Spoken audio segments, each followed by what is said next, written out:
Bonjour à tous, nous sommes toujours dans notre quinzaine de prières avec notre verset qui nous accompagne, Ésaïe chapitre 33, verset 22, qui nous dit « Car l'Éternel est notre juge, l'Éternel est notre législateur, l'Éternel est notre roi, et c'est lui qui nous sauve. » Il s'agit véritablement d'une déclaration de confiance faite par Ésaïe avec trois caractéristiques de Dieu et une action qui est celle de nous sauver. Dans les capsules précédentes, nous avons été encouragés en réfléchissant notamment sur la signification de chacune de ces caractéristiques. Mais aujourd'hui, j'aimerais davantage attirer notre attention sur le fait que cette déclaration est en fait la conséquence ou l'aboutissement d'un processus. Si on regarde le contexte de Ésaïe chapitre 33 dans lequel on retrouve ce verset, on peut se rendre compte en fait qu'il s'agit d'un contexte d'oppression, un contexte de malheur. En fait, la ville de Jérusalem dans laquelle se trouve Ésaïe, elle est entourée, elle est assiégée par des ennemis. Et ce qui se passe, c'est que il y a une prise de conscience collective du peuple qui va se tourner vers Dieu. Et on trouve cela au verset 2.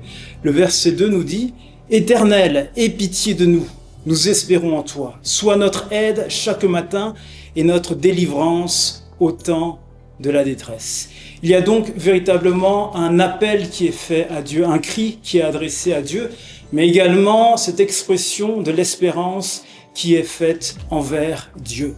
Et nous voyons juste après, la bonne nouvelle, c'est que Dieu répond à l'appel de son peuple. Et c'est ce que nous voyons au verset 10. Dieu répond, il dit « Maintenant je me lèverai, dit l'Éternel, maintenant je serai exalté, ou bien je me dresserai, suivant d'autres versions, et il dit « Maintenant, je serai élevé ».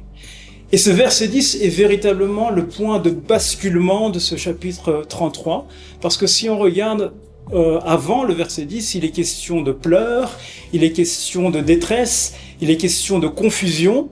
Mais maintenant, si on regarde ce qui se passe après ce verset 10, après la réponse de Dieu, il s'agit de joie, il s'agit de tranquillité, et véritablement, il y a un basculement. Avec ce verset qui dit, ce point qui dit « Maintenant, maintenant je me lèverai, dit l'Éternel.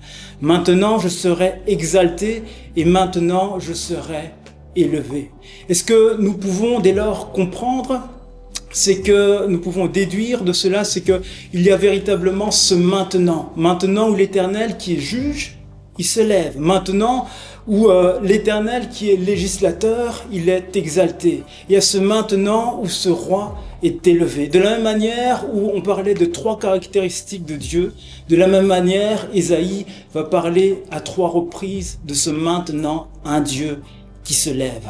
Alors soyons véritablement encouragés par cela.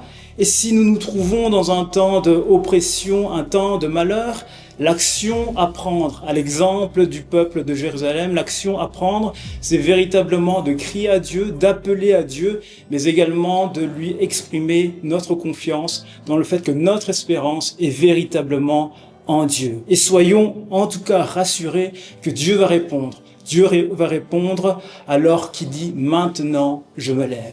Alors que Dieu puisse se lever pour chacun d'entre nous alors que nous l'appelons. Soyons bénis. Yeah.